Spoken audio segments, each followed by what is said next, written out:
أعوذ بالله من الشيطان الرجيم بسم الله الرحمن الرحيم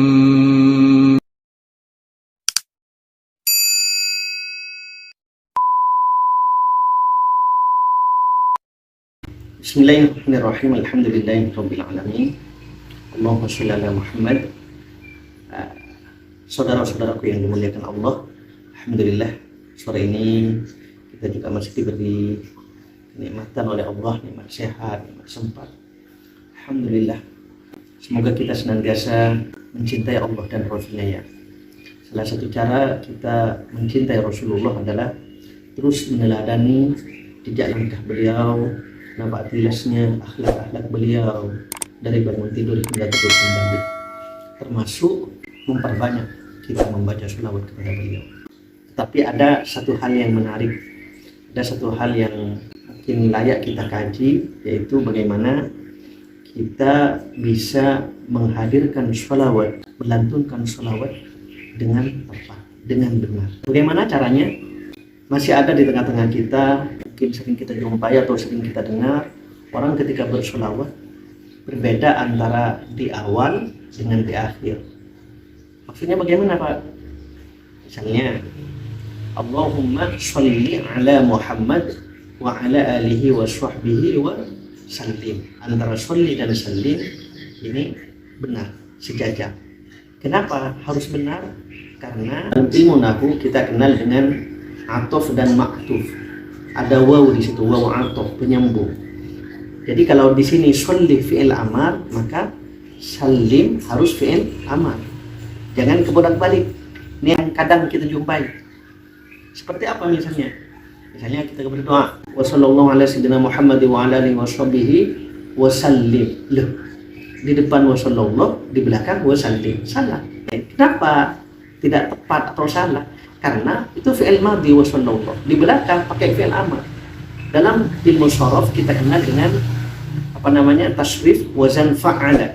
Fa'ala yufa'ilu taf'ilan taf'ilatan taf'alan tif'alan mufa'alan fahuwa mufa'ilun wa dzaka mufa'alun fa'il. Fi'il amar. Shalla yusalli tasliyan tasliyatan taslaan tislaan musallan fahuwa musallin wa dzaka musallan sholli. Nah, ini harus sama. Jadi kalau di depan sholat, maka di belakang harus salam, sama-sama fi'il madhi. Kan antara atof ma'tuf dalam ilmu nahwu itu sama, harus sama. Ada waw atof di tengah-tengah kan, harus sama. Kalau di depan ma'rifat maka harus ma'rifat. Kalau di depan fi'il madhi harus fi'il madhi. Kalau di depan fi'il amar sama-sama fi'il amar. Jangan Allahumma sholli wa sallam misalnya, atau wa sallallahu ala sayyidina Muhammad wa ala alihi wa sahbihi wa sallim. Nah, salah. Atau Allahumma sholli ala sayyidina Muhammad wa ala alihi wa sahbihi wa sallam. Nah, itu salah juga. Jadi kalau di depan sallallahu ala Muhammad sallallahu alaihi wasallam, sama-sama fi'il madhi. Ini harus kita paham.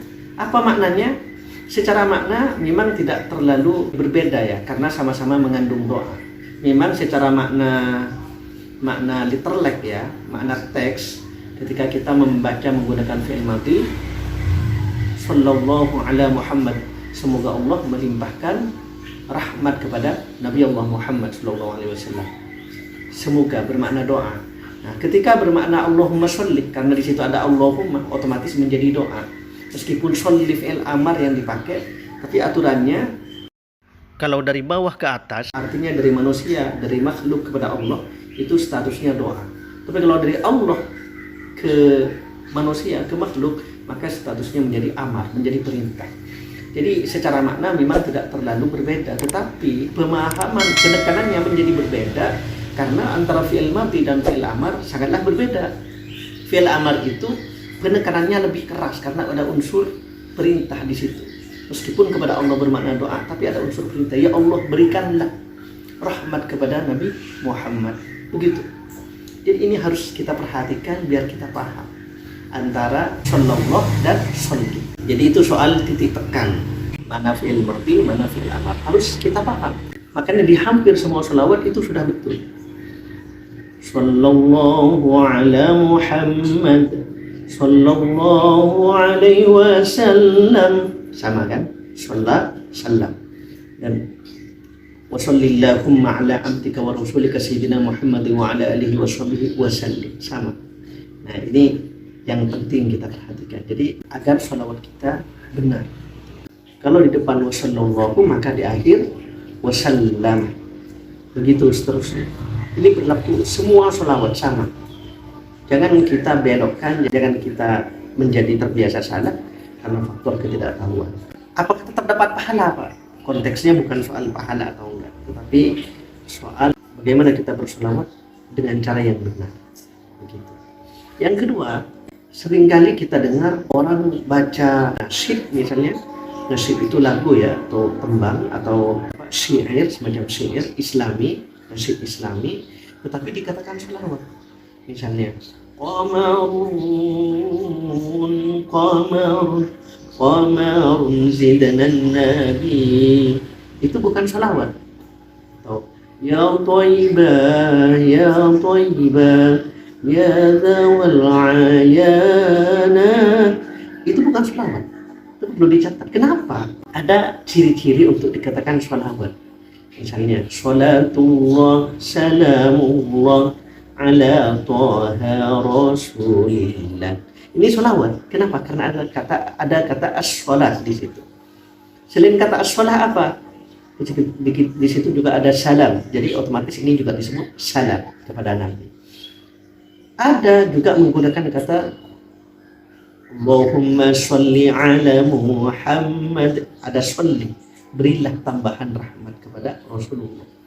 Ada dengan kata sallallahu ala Muhammad fi'il madhi. Artinya semoga Allah mencurahkan rahmatnya kepada Nabi Muhammad. Itu sholawat. Ada kata as-sholat, sholli, sholatullah, itu sholawat. Sedangkan salam, ada kata salam, wasallim misalnya. Ada salamullah misalnya. Itu juga salam. Nah, sedangkan nasyid-nasyid yang tadi tidak mengandung kata-kata ini. Lalu muncul pertanyaan, sama aja, yang penting kecintaan kepada Rasulullah. Secara pahala itu hak prerogatif Allah, hak kewenangan Allah untuk memberikan pahala berapa. Tapi saya memang secara pribadi menyimpulkan selama memang di situ ada kecintaan, mau sholawat mau nasyid, itu sama-sama pasti insya Allah sama-sama dapat pahala. Tetapi biar kita tahu bahwa sholawat yang dimaksud adalah kata yang mengandung as-sholat. Banyak sekali. Misalnya tibbil qulub, Allahumma sholli ala sayyidina Muhammadin tibbil qulubi. Nah, ini tibbil qulub. Ada kemudian sholawat untuk orang-orang zalim, kehancuran orang-orang zalim. Allahumma sholli ala sayyidina Muhammad wa ashghili zalimin bizzalimin. Ada selawat Fatih, Allahumma sholli ala sayyidina Muhammadin al-Fatih. Ada selawat Hariyah dan selawat. Jadi ada perbedaan. Ini perlu agar kita terbiasa benar, agar kita memahami apa yang kita baca sebenarnya. Tetapi ingat sekali lagi, saya tidak mengatakan nasyid tidak baik, enggak. Selama di situ ada kecintaan kepada Allah Subhanahu wa taala, ada kecintaan kepada Rasulullah sallallahu alaihi wasallam, insya Allah sama. Karena di situ juga mengandung puji-pujian kepada Rasulullah. Ya thayyibah misalnya, itu pujian kepada Rasulullah. Qamarun, Nabi Muhammad laksana bulan, itu sama. Jadi ada puji-pujian, ada wujud kecintaan, itu yang bernilai pahala. Jadi kalau soal pahala, insya Allah sama-sama mendapatkan pahala. Tetapi hanya sekedar kita bisa tahu dan bisa membedakan. Nah, demikian, kurang lebihnya mohon maaf. Assalamualaikum warahmatullahi wabarakatuh. Thanks for watching. Dukung terus channel ini dengan menekan tombol subscribe, like, and share. Bagi Anda yang mendukung, kami doakan semoga Anda senantiasa mendapatkan nikmat dari Allah Subhanahu wa taala di dunia dan akhirat. Amin amin amin ya rabbal alamin.